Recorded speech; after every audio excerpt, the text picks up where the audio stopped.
I'm Shweta, and I can spot a fake guru in just a few minutes.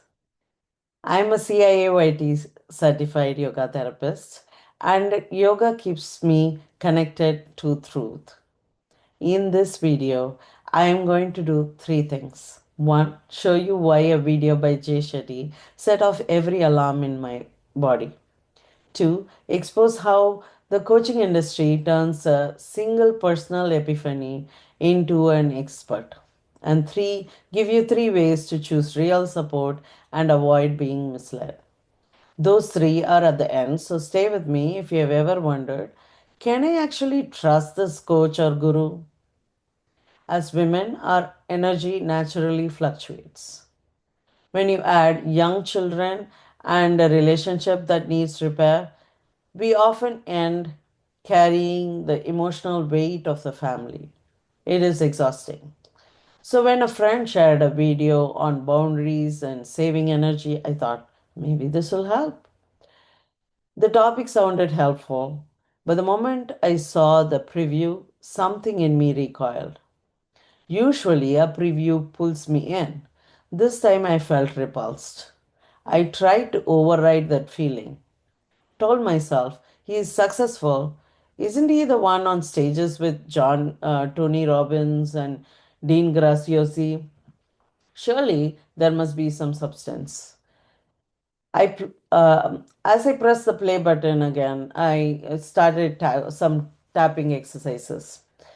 Within minutes, I didn't feel supported. I felt uneasy, self conscious. I caught myself thinking, am I an energy drain? Is this about me?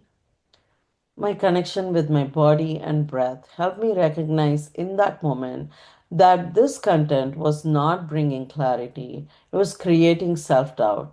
And this is when I stopped. What I was hearing was a series of familiar cliches about cutting off toxic people and guarding your energy from drainers, but without compassion and without any real accountability for one's own patterns, except to say, don't be a drain on others. It completely skipped our relationship with ourselves. As I kept tapping, something became very clear. This is not truth. This is fear. I stopped the video. Every part of me said, no, this is not it. I could not shake that reaction. Here was someone who is celebrated everywhere, whose content reaches thousands and thousands of people, and yet I could not find even a shard of grounded wisdom in what I was hearing. My nervous system was telling me that something was off. Around the same time, another friend shared an investigative article on Jay Shetty, and when I followed that trail, what I felt intuitively started to come into sharper focus. I want people to learn to find, trust, and engage with honest practitioners who are grounded in truth. Before I go further, I, I want to show you a few pieces that help me connect the dots so you can explore them for yourself if you choose.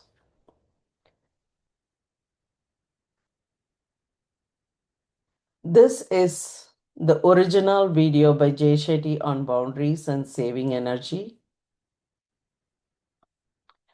This is the investigative article by The Guardian, which brings together concerns about his origin story and patterns in his content. This video by Nicole Arbour walks through how parts of his content were taken from other sources without clear credit. And this analysis by Scott Carney looks at how figures like Mel Robbins and Jay Shetty use emotional engagement tactics that encourage audiences to amplify content. I will also link a long conversation of Voidzilla interviewing the Guardian article author for those who want to go deeper.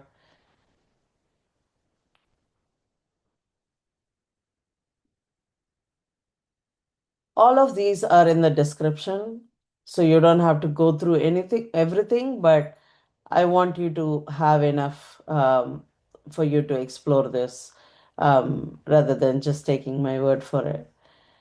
And this is where it becomes bigger than one person. I see more and more programs teaching people how to become coaches after a single transformation.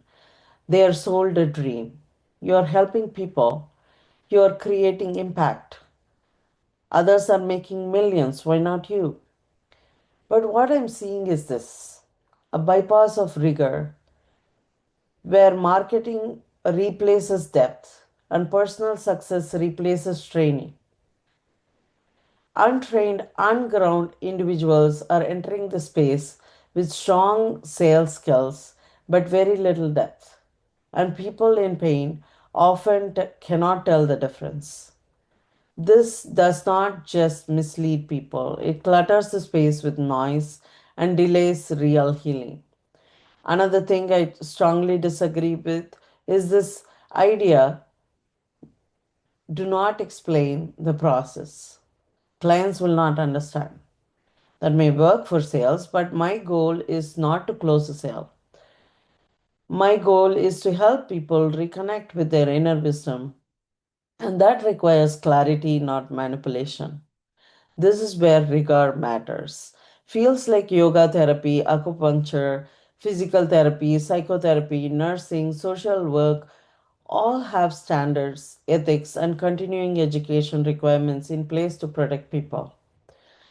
What concerns me is that coaching is often positioned as if it exists outside of the trigger, as if personal success alone is enough qualification to guide someone through deep transformation.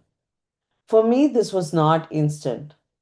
It meant over 1,000 hours of training, at least 2 years of study, practicum work, supervised client experience, written reports, and then the years it takes to truly integrate what you have learned. Certification gives you structure, integration gives you depth. We also need discernment around how we engage with people, programs, and platforms that celebrates the Jay Shettys of the world. They are enablers. When someone repeatedly gives a platform to a person who feels false, manipulative, or ungrounded, I pay attention. That tells me something not just about the guest, but about the host, the brand, the program, and the values underneath it. When I see a fraud being celebrated, I have a choice. I can unsubscribe, I can unfollow, I can unfriend, or I can simply save that information and let it guide a future decision about where I give my trust, attention, money, or energy. This is discernment. And this is where your body becomes your ally. Now, I want to leave you with three key takeaways.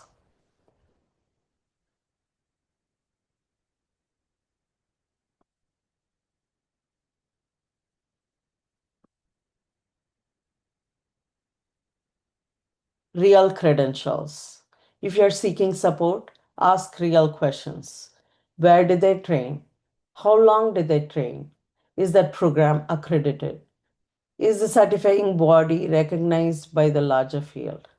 Or is it just a homegrown label? Those structures in place are in place to point you towards skilled support in your most vulnerable times.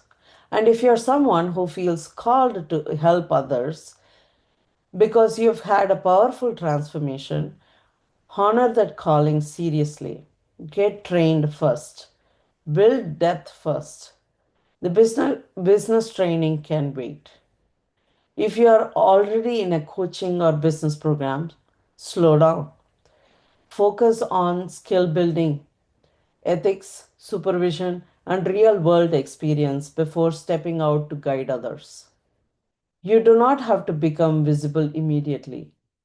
You have to become trustworthy. And then comes body awareness. Before you trust someone's content or signing up for anything, bring your body with you. Go for a walk, stretch, tap, feel your breath. Put your hand on your heart or your belly. Let your body be part of the decision because your body often notices what your mind tries to rationalize away.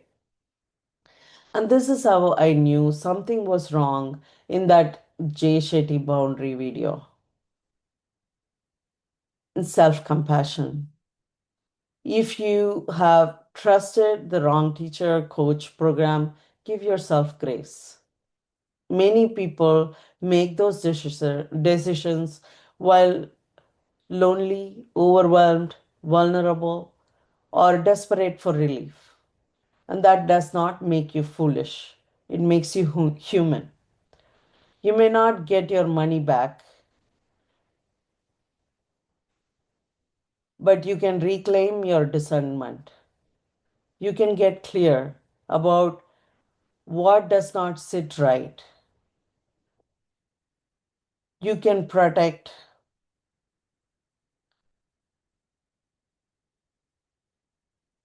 you can protect the values that matter to you, and you can move forward wiser, more grounded, and more connected to yourself.